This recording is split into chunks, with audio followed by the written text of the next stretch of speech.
The call came in just after midnight. At first, it didn't sound like a crime. A woman named Emily Carter had reported that her husband never came home from work. 38-year-old Mark Carter was known in the quiet town of Pine Hollow as a responsible man. He worked as an insurance adjuster, rarely missed a day, and lived what many neighbors described as a boring but stable life.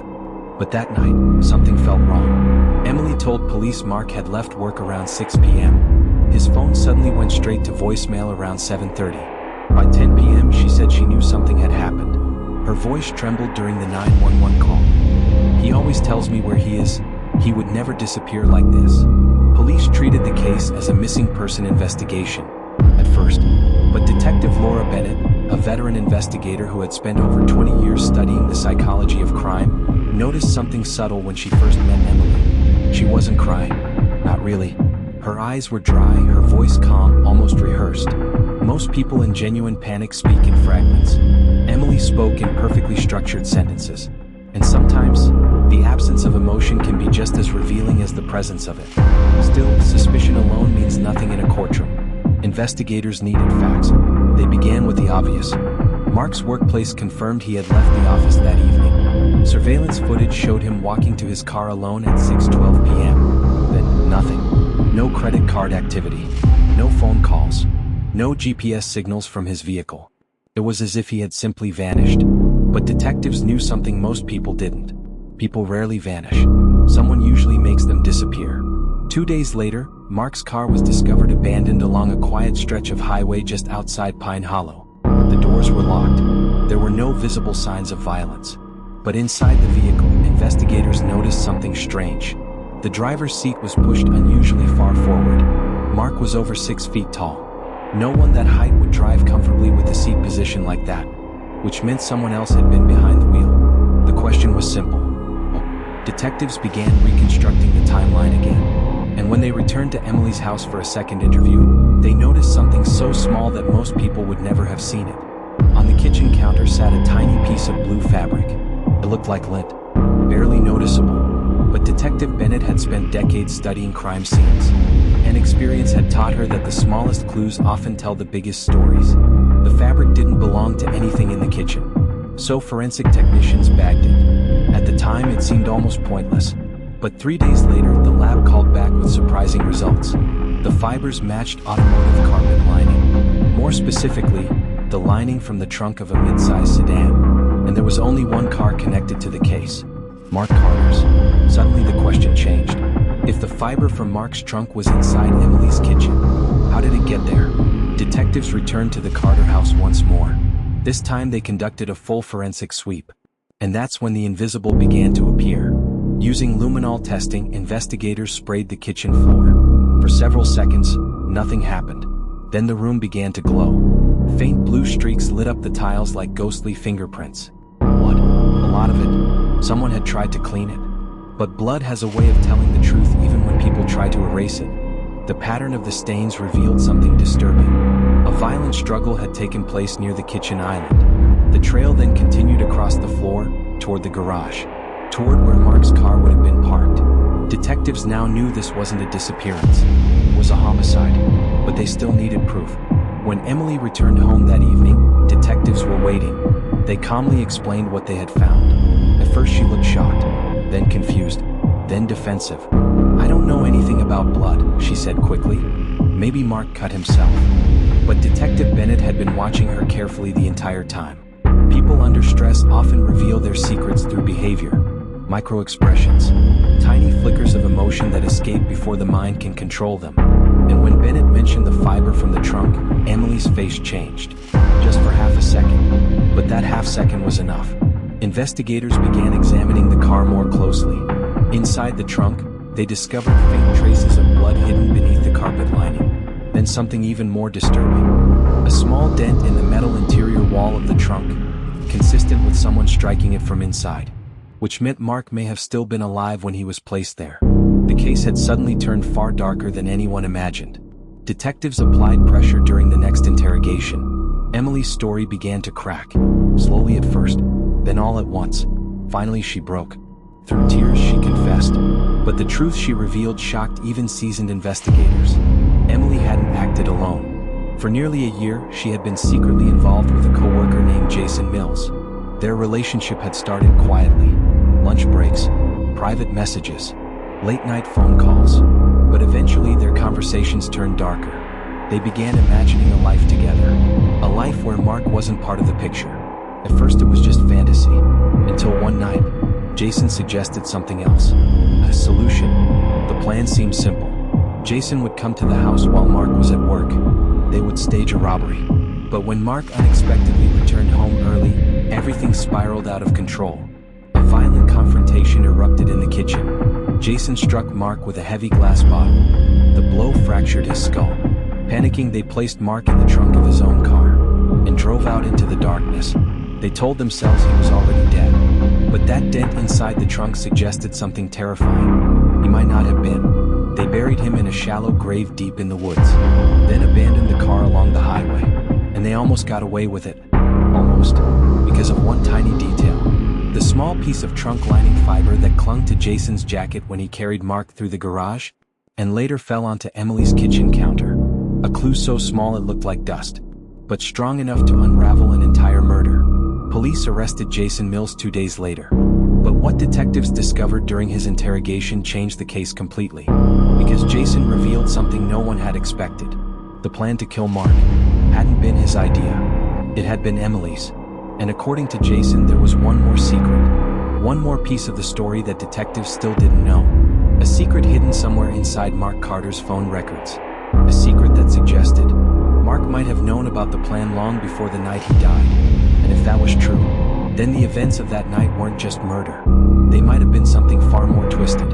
Something no one in Pine Hollow was prepared to uncover. And what detectives discovered next would turn the entire case upside down. When Jason Mills finally started talking, the room fell silent. Detectives had expected excuses, maybe blame, maybe a desperate attempt to minimize his role in Mark Carter's death.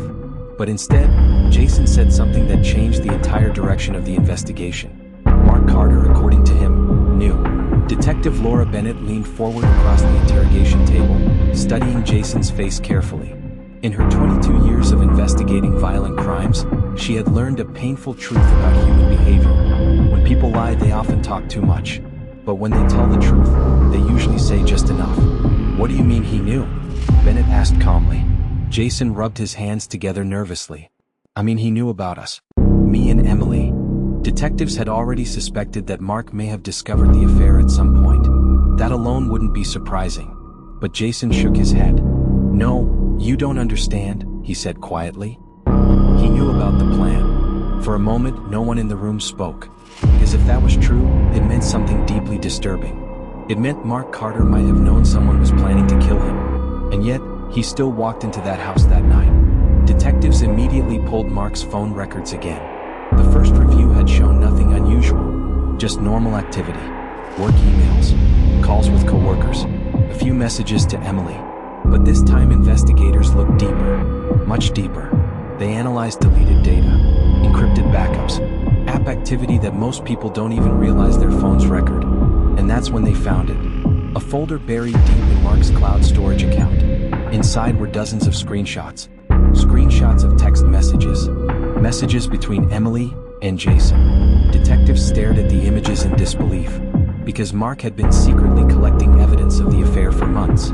Every conversation, every late-night message, every complaint Emily made about her marriage. But the messages revealed something even darker. Weeks before the murder, Jason had sent Emily a chilling text. If he wasn't around anymore, everything would be easier. Emily responded with a message that investigators would later describe in court as the moment the conspiracy began. "Sometimes I wish he would just disappear." Mark had saved that message, along with dozens more. Which meant one terrifying possibility had suddenly emerged. Mark knew what they were thinking, maybe even what they were planning. But the deeper detectives looked into the records, the stranger the story became. 3 days before his death, Mark had searched something unusual online. How to record phone calls secretly. And the next day he downloaded an app designed to do exactly that. Detectives pulled the stored files. There was only one recording. A conversation between Mark and Emily. The timestamp showed it was recorded the night before the murder. When investigators pressed play, the room filled with the sound of quiet tension. Emily's His voice sounded distant, cold. Mark spoke slowly, measured. "You've been seeing him," he said calmly.